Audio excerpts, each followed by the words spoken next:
Masih terus berlangsung yang dilakukan oleh kuasa hukum dari Basuki Cahayapurnama. Dan kita masih akan tunggu terus informasi terbaru dari Menteng Jakarta Pusat, tempat digelarnya konferensi pers terkait dengan tanggapan dari pihak kuasa hukum dari Basuki Cahayapurnama.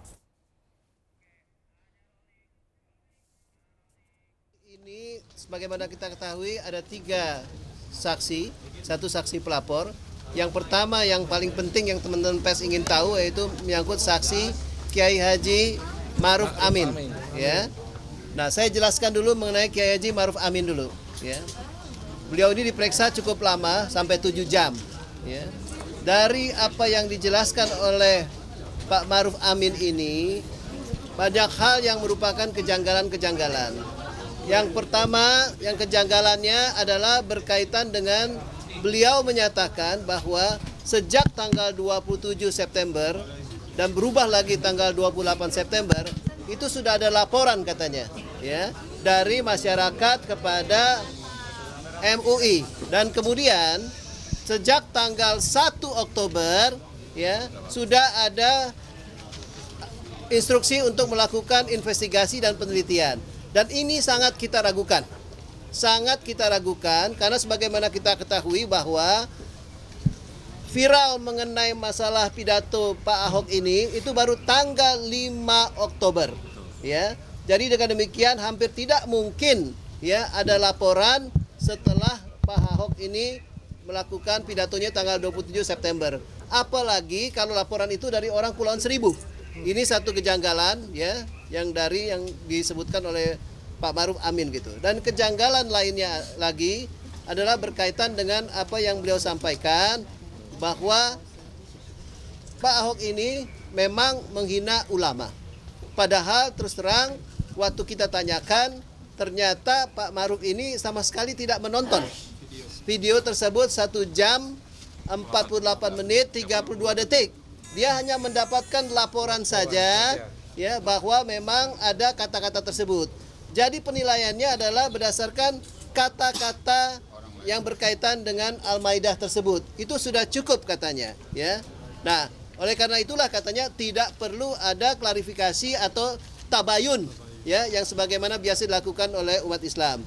Nah, untuk itu ya kita pertanyakan juga apa yang sudah diucapkan oleh Rizik Syihab ya yang katanya berdasarkan kata-katanya juga ya berkaitan dengan soal penistaan agama. Nah, pada waktu itu kita tanyakan ya beliau Pak Ma'ruf Amin mengatakan belum ada laporan katanya. Ya, karena belum ada laporan berarti kita belum bisa proses katanya.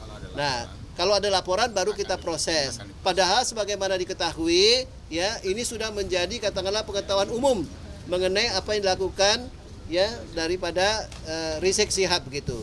Dan tentunya dalam hal ini kita juga mempertanyakan kepada Pak Ma'ruf Amin mengenai hubungannya dengan katakanlah Bapak Susilo Bambang Yudhoyono. Sudah jadi pengetahuan umum bahwa beliau itu adalah Watimpres ya 2 periode dari tahun 2007 sampai 2009, 2009 sampai 2014 untuk itu ya. Ya, jadi dengan demikian hubungannya tidak perlu diragukan lagi untuk itu.